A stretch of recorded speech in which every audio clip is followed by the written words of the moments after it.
Hey everyone, it's Harry from Hotspur TV here, back with another match review, match reaction video. Tottenham 1, Forest 2. I kind of predicted they would lose the game anyway, so isn't there much to talk about? Anyway, let's talk about it. I think this is now our 19th loss in the Premier League this season or something like that. I kind of lost count at this point, so forgive me if I'm wrong.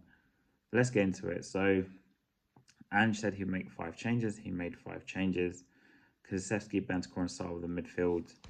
And to be honest, that was kind of the midfield I kind of wanted to see, because Sarr hasn't got minutes lately. Bergvall was rested. So was it effective? No. Forest kind of played for us.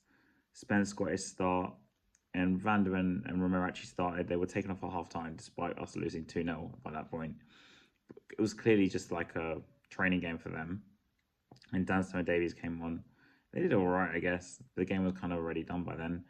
And obviously, you had Porro and, like I said, Udogie. And up front, Richarlison got his first start in God knows how long. And he did get a goal late on with a nice header. Could have got one a bit earlier.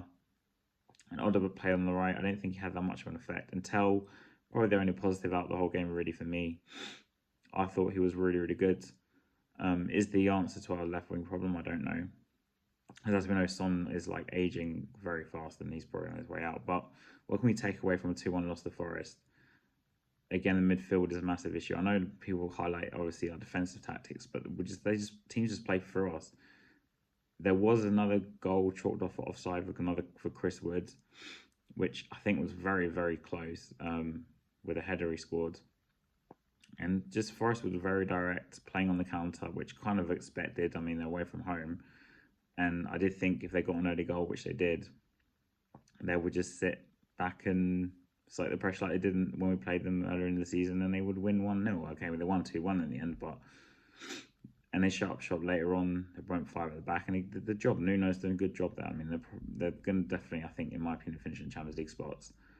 Whether they win the FA Cup or not, obviously, it's a different story. They got City in the semi-finals on the weekend, but it goes to show you what good planning and organisation does for a team. But as for us, it was kind of like a training game in some respects. I'm not disparaging the importance of it. It's just that he gave some players some minutes that needed minutes. And he kind of like played a mixed side. Like I thought it's 5 changes. But did the plan or whatever the plan was work in the end? I mean, had a few chances. Like I said, Richarlison had a head that was saved before he scored his goal, which is kind of in the same place with the header, right? But did it work? Did it not work? These kind of Premier League games, like also we've got Liverpool on Sunday, where we're probably going to lose because after all, if we lose, Arsenal win the title, where he's going to rest even more players, I think. But the problem is, I think, is that a good thing or a bad thing going in with lack of momentum into the Bodo Glint semi-final? Bear in mind, we are playing the first leg at home. I don't know. Like, Kulusevski needed an hour. He got an hour. But I do think we have a midfield issue.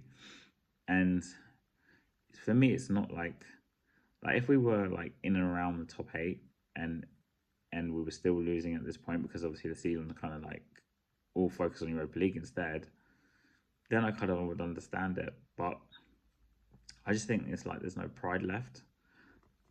And yeah, I mean, it's an expected loss. And Forest could actually finish in the top Champions League spots, top 4, top 5, and get a trophy at the same time, which is kind of crazy to think because that's something we've been aiming for years. But as for us, and just put another black mark on his name after that loss. And people may say, it doesn't mean much. The game doesn't mean much. It doesn't. But I just don't think we can't carry on this way. And come on.